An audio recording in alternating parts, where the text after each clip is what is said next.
Hello guys! Welcome back for another free time vlog. For today's video, dun pa rin tayo sa YouTube Learns or YouTube Learns? Learning YouTube vlog. So, yun pa rin tayo. So, ang topic natin for today is how to make an appeal video. So, kung naalala nyo, hindi ako na-approve initially and second time, hindi ako na-approve sa monetization until gumawa ako ng appeal video. After gumawa ng appeal video, in-approve na ni YouTube monetization ko. So, just in case may experience nyo yun, tuturo ko sa inyo kung paano kayo gagawa ng appeal video. Ayun. So, first thing gagawin natin kapag gagawa tayo ng appeal video is paplanuhin nyo muna syempre kung ano yung mga gagawin nyo dun sa appeal video nyo. Ang mga kailangan lang naman ni YouTube is state the reason or state dun sa video nyo, state nyo yung yung tawag doon, URL, YTC nyo, URL ng ng YouTube nyo mismo. And then second is sasabihin nyo yung reason kung bakit nagkamali si YouTube sa disapprove na monetization request nyo. And then third is ipapakita nyo kung paano kayo i-state nyo kung paano kayo gumagawa ng mga video. For example, kung ano yung content nyo, kung ano yung pinagkakaiba ng content nyo sa ibang YouTubers, kung ano yung mga categories or niches nyo sa paggagawa ng content. And then, kung paano kayo nag-edit, kung paano kayo nagre-record, papakita niyo yun sa kanila. And then, pang-apat is yung sa inyo, yung gusto niyo sabihin na sana i-approve kayo kasi ganun. Okay? Pero magbibigay tayo ng mga steps para malaman natin kung ano yung mga idadagdag natin sa video na gagawin natin for appeal. Kasi pag gagawan kayo ng video dun sa appeal, sasubmit nyo yun sa YouTube tapos panonoorin nila. And then kapag may tama naman kayo, may toyo naman kayo, charot. May tama kayo, i-approve nila. And then monetize na kayo after nun. So first thing na gagawin nyo is you need to understand why you were denied and demonetized. So syempre aalamin nyo kung bakit kayo na-demonetize. Dun sa earn tab ng analytics nyo, makikita nyo doon, ng studio nyo, YouTube Studio, makikita nyo doon sa earn tab kapag hindi kayo approve for monetization. Nandun yung reason. Kayo kung reason na nakastate doon is katulad yung reason nun sa akin, which is yung general phrase na you have violated the monetization policies, medyo mahirapan kayo to determine kung ano yung mga reason kung bakit kayo di ma-monetize. So, ang gagawin nyo lang nun is panoorin nyo yung YouTube kong isa. Okay? Gagawa ko ng YouTube na isa informing nyo kung ano yung mga yung mga monetization policies na meron tayo. So, watch nyo yun. Okay? And then, yun ilagay nyo yun sa sabihin nyo yung mga detailed information doon kung anong possible, kung nagawa nyo ba yung ganito, hindi nyo nagawa yung ganito, state nyo lang yun sa appeal video nyo, and then pwede na yun. Okay? So yan, alamin muna natin kung anong reason kung bakit kayo na-denied at hindi na-approve for monetization, or kung sakasakaling monetize na kayo and then in the long run or dumaan yung mga araw na bigla-bigla na demonetize kayo, you need to find kung anong reason bakit kayo na-demonetize. So, babalikan nyo yung mga policies na sa pag-aaralan natin sa susunod na vlog. Tapos nun, kapag alam nyo na, kung na-pinpoint nyo na yung pagkakamali ng YouTube, kung bakit kayo hindi na-monetize, pwede na kayong gumawa ng appeal video nyo. So, sa appeal video nyo, syempre, i-introduce nyo yung sarili nyo. Gaya ng sabi ko, isa sa requirement ng YouTube is ilagay yung URL o yung YTC nyo sa YouTube sa front, sa first part ng video. Tapos, pagkatapos nun, demonetization compliance. So, ano yung mga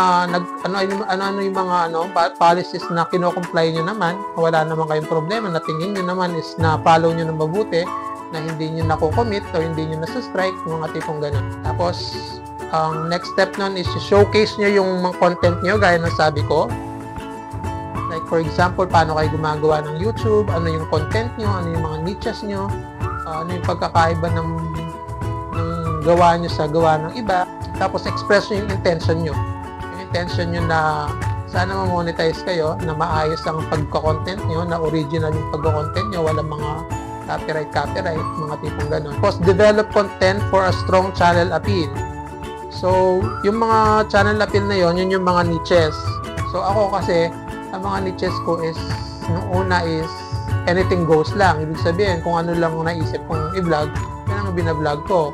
And then, in the long run, binablog ko, napapansin ko marami akong vlog na kumakain ako sa ibang lugar, like sa mga restaurants, sa kung saan, sa mga malls. So, eating vlog yun. Ginawan ko pa ng playlist yun sa sarili, sa sa YouTube ko. And then, dumating yung araw din na nagluluto na ako sa bahay.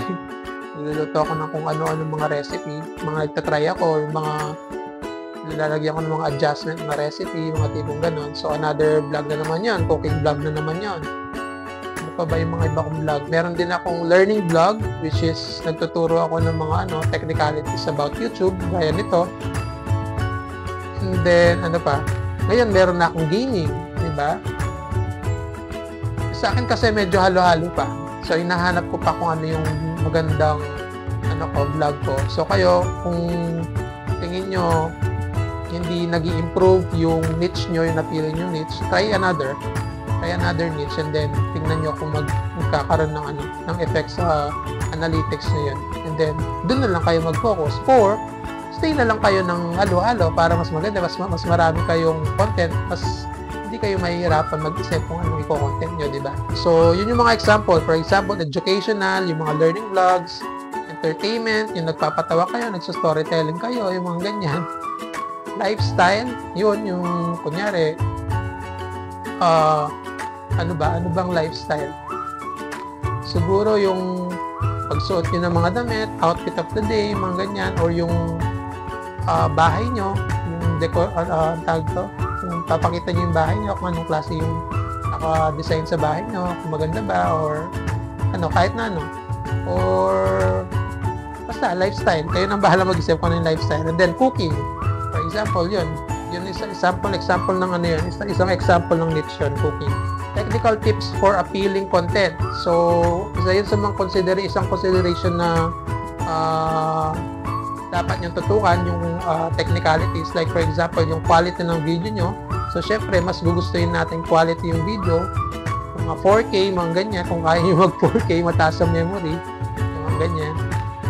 Tulad ko, naka-experience ako ng bad quality. Nung minsan nag-upload, dati pa yun, nung minsan nag-upload ako, napansin ko, iba yung quality ng audio pag na-upload na kesa dun sa quality ng audio kapag dun sa editor mismo. Pagdating dun, pagka-upload niya, ang pangit. So, ang ingay, sobrang ingay. Mga crackly yung dating nung audio. So, I need to find out bakit ganun.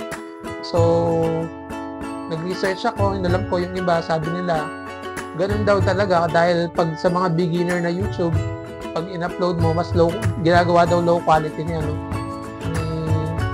ni YouTube, yung mga video na-upload natin pag beginner ka, like pag experience ka na, pag matagal ka na, linalagyan nila ng mas good quality yun kasi mas yun ang pinapanood ng mga tao. So, anong way para ma-adjust natin yun? Taasan mo yung quality ng yung raw data mo, yung raw video mo, yung mga ina-upload mo. Para pagdating kay YouTube, binabaan niya lang ng konti, kumbaga. Pero good quality pa rin. So, ganun ang ginawa ko dun sa video, dun sa audio ko, in-adjust ko yung bitrate niya. Dati, ang normal bitrate dati is 20 lang or 30. Tapos ginawa ko na ngayon 50 or 60. Pag in-upload mo sa YouTube nun, ang ganda ng quality. Yun, mga ganun technicalities. O kaya naman, SEO. Mag-apply kayo ng SEO sa mga videos nyo. Kung gusto nyo malaman kung ano yung YouTube SEO, meron akong vlog dyan, Learn Vlog. Browse nyo na lang. Pang-title niya is YouTube SEO. So, para malaman nyo kung paano mapa-increase yung traffic nyo, organic traffic nyo sa mga YouTube nyo. Tapos, engaging thumbnails. So, meron din akong video para dyan. Hanapin nyo siya. thumbnail and titles yata. Thumbnail and titles. YouTube thumbnails and title. How to increase your views. Parang ganun. Hanapin nyo siya, panoorin nyo para magkaroon kayo ng idea paano mag-edit ng mga thumbnails at paano maglagay ng mga titles, yung tamang titles sa mga videos natin, sa mga uploads natin. Then, pag nakompleto nyo na yung mga yon, na-summarize nyo na lahat ng yon, may idea na kayo sa lahat ng yon, nakagawa na kayo ng content sa lahat ng yon, doon na kayo mag-submit ng appeal. So, merong re-appeal button doon, dalawang option kapag na-reject ka sa YouTube monetization, dalawang option ang lalabas doon para makabawi ka. First is re-appeal, wherein hindi ka pwede mag-edit, hindi ka pwede mag-delete ng mga videos. Mag-re-appeal ka lang, gagawa ka ng video, small video, 5-minute video lang yata yun. And then, upload nyo sa YouTube, kukunin nyo yung URL nun, tapos ibibigay nyo dun sa re-appeal button. Pagka re-appeal, merong box doon para ilagay yung URL, then submit. Yun yung una. And then yung pangalawa is re-apply for monetization. Yun naman, medyo matagal-tagal yung mga isang buwan pa yata bago ka makapag-resubmit ulit ng monetization. Ginawa ko na yun dun sa una, yung unang reject ko, hindi ako nag-re-appeal, resubmit ako. So, naghintay pa ako ng 1 month. And then, after nung second request for monetization ko, na-reject ulit. Doon pa lang ako nag-re-appeal. Gumawa ako ng small video explaining kung bakit sila nagkamali. Which is, after a week naman or 2, yun na, binigyan na nila yung monetization ko. So, hopefully, ganun din ang gawin nyo. Huwag kayong matakot, guys. Huwag kayong mawalan ng tiwala na mamomonetize kayo. Kung gusto nyo mamonetize. Basta, research lang na research, watch lang ng mga may experience na, gaya ko, na-experience ko na yung mga yun. So, panoorin nyo lang yun. Makakuha kayo ng idea kung paano kayo makakagawa ng appeal videos.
Ayun guys, so dito na nagtatapos ng video na to. Hopefully nagustuhan nyo. Like I've said, gagawa pa ako ng mga videos about YouTube para matutunan natin kung ano pa yung mga dapat natin malaman.